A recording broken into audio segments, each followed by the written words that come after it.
text or like smartphone updates of how you can pay and maybe avoid or pay off so you don't go to register your car and realize I need to pay all these tickets.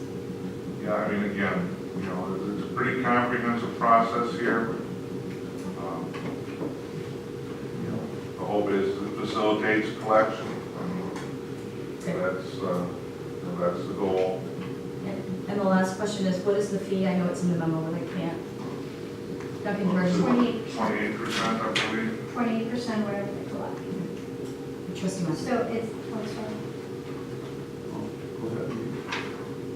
so it seems like from reading this that they call people, but they don't garnish wages or go after the bank accounts. I didn't see that in here. I do not see that as an So it's activity. different from what we just passed. But anyway, I'll move, because these are parking citations, I feel like it's more appropriate to employ collections, although I am uncomfortable with it in general. So I'm going to move, I don't know where the motion is, but I'm going to move that the board authorize the police department to utilize Duncan, I can just say it, to utilize Duncan for collection processes. Second. Okay, we have a motion and a second. Any further discussion? Seeing none, all those in favor say aye. Aye. Any opposed? Nay. Motion carries 5-1. The next topic that we're breaking up the memo for is property tax collection. Mark? Yeah, a while back, Rebecca says, what's our collection process? I said, well, gee, you know, we just kind of do this and that. Why don't you put that in writing? So I did, which is a one-page memo you've got before you. Summarizes what we do, what our normal process is. The part we feel that we're lacking on is that there's a certain limited portion of business operators who just don't feel so inclined to send us a payment for their personal property taxes and their ongoing businesses. So we know where they're at. They've gotten delinquent notices. We've already gotten correspondence from we do use a collection service to send letters to people as a little more assertive late notices per se, but we do not engage them to actually proceed with collection actions. We prefer to be more in control of that process, being that we're dealing with local people, local businesses. But we would like to get an avenue to go down the next step, which is a proposed enhancement, the last paragraph of that page. That's to get legal action proceeding to small claims if legal contact doesn't result in resolution of the issue. And again, it's just a matter of if there's a general expectation that people are supposed to pay their obligations to the village, and we have reasonable due diligence for those who do pay to pursue those matters for people who don't. Trustee Warren? I'm sorry to jump in immediately for all these, but I have a few questions. It's all written down. This one is a little interesting for me. I mean, as an attorney in practice, in private practice as a company, what I worry about a little bit here is going to small claims. It doesn't cost a lot to file the lawsuit. Right now, we're paying our attorney by the hour, I believe. Yes. And if we start to have, I worry that if we have our attorney file a matter, go to small claims, pursue the collection, which would result, or pursue the small claims matter, which result in a judgment, which you then need to collect upon, you're going to start to talk about some pretty significant attorney time pretty quickly in each and every case. So I'm just wondering, and this is leading to a question, I'm just wondering if we consider kind of the offset of attorney time versus what we would collect on this, or is this just kind of a proposal that we begin looking at this? Yes, we have. The first thing we do is, you know, there's at some point people who get tax bills for $18. I mean, we're not dealing with people who just throw those notices away per se. We still give them the proper notifications, and the vast majority of them resolve that. This is also a process that would be done once a year. Only when you get past our delinquency period, we look at where we stand, we know where our ongoing businesses are. Again, certainly our call, just like with anything, getting a letter from the municipality saying, don't forget, you owe us this bill that we sent you a letter from the beginning, there's a little different impact when it comes on legal letterhead. Us attorneys like to think we're scary, so. And certainly the Just you. hope is that the vast majority of these can be negotiated before we even talk about actually going down and filing small claims. For those who can't, again, filing a small claims action is a legal enforcement on their record. Whether or not you pursue additional items after that, or just let it sit there until they need to resolve that through other matters, and they're, again, we're going to be prudent about how we would approach those issues. Can I follow up on that question? So how much time currently does our attorney, how many hours a year? You said it only happens once a year, but in negotiations, like, 0. okay. And then to go off of what he's saying, he's just talking about after the claim is filed.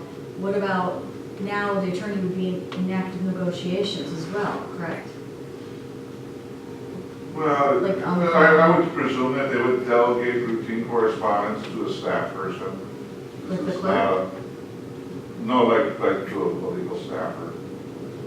And then just bill us for that, but there, And again, we would certainly be hopeful that the vast majority of these would be negotiated before small claims, but again, a staff member can file small claims, and all filed at the same time, they can request to be heard at the same time, I mean, even if it's, I have had the conversation with the village attorney, and it's talking 4 to 6 hours a year to deal with those types of issues. that sounds low. But anyhow, my last question was, where is the cutoff defined? Like you had mentioned, we don't go after, bills of this amount.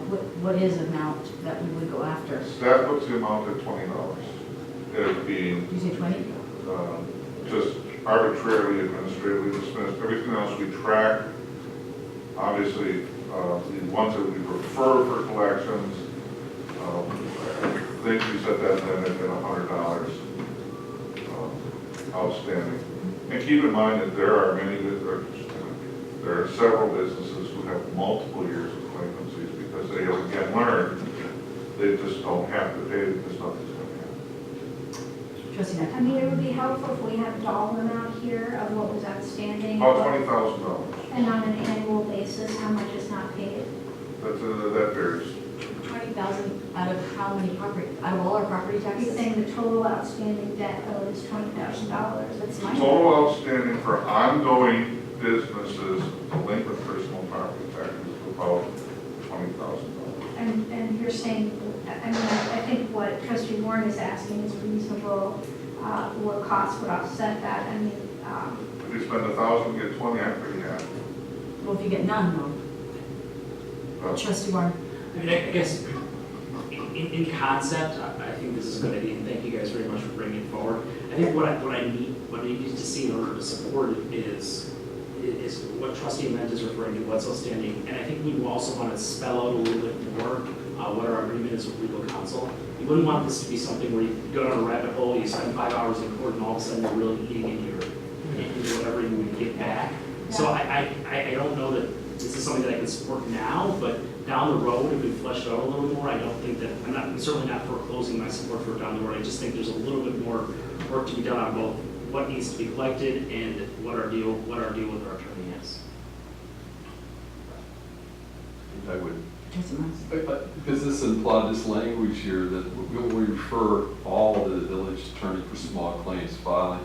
Maybe add, if there's some language on that are of that are considered appropriate for filing, or so there's some judgment call, is it collectible? Are you ever going to get the money from them? the appropriate amount, some language that there's some discretion, and then if the village files for any small claims, what will happen? And when is it not collectible? I don't understand the whole process, I'm sorry. But it, like if you claim bankruptcy, like if someone, when would you put them in the non-collectible? I think there is non-collectible, but I don't know what that category entails. The attorney, I think, would make a judgment based on the business, the knowledge of the business. Okay. I think we're going to be able to get it. They may owe $5,000, but they may not have cash to pay it. Yeah, and I think there's an element of, if you go into that bankruptcy, you'll discharge certain debts, and I'm sure it discharges offhand, property tax debts or not, but it discharges a long Right, spectrum of debts. that's what I was asking. And then my last question for the night on this is this only applying to businesses, not residential past due property taxes? Because that's all I heard tonight. We're only talking about personal property. Personal property only applies to businesses, that's correct. This is only commercial. And again, we're only talking about applying this to going concerns in the village. And, I would be happy to bring it back. I would be happier to take a suggestion to add language to the description and get it approved. Certainly at the will, as being reasonably prudent by the village attorney or something like that. Or I can bring it back if you want. There's no rush on this one. Just to provide clear direction from the board, there's multiple requests that we ask for information, and what is the information? Maybe a memo from our attorney would be helpful for him to outline. You can let us know about how much we pay our attorney and all that stuff, but him to outline, he's not here tonight, but what he sees as the hours. 4 to 6 hours seems light, so something that codifies what he sees as the effort. I can certainly obtain that from our village attorney. Anything else, anybody else have things to add to that? He may have some suggested language on what his process would be to evaluate proceeding with the case or not Right. proceeding. Yeah, that's a good suggestion as well. Certainly. Okay. So I'm hearing that we don't want to vote on this, or what would be the best method of moving it forward? I was hearing direction to come back after doing that review and providing an updated draft, unless there was any other comments. Sure. Does anyone want to make a motion to codify that in minutes, or? I would make a motion to direct staff to provide the additional information from staff and the village attorney about consideration of the proposed change to the collection of personal property taxes that are delinquent. So I have a motion and a second. Any further discussion?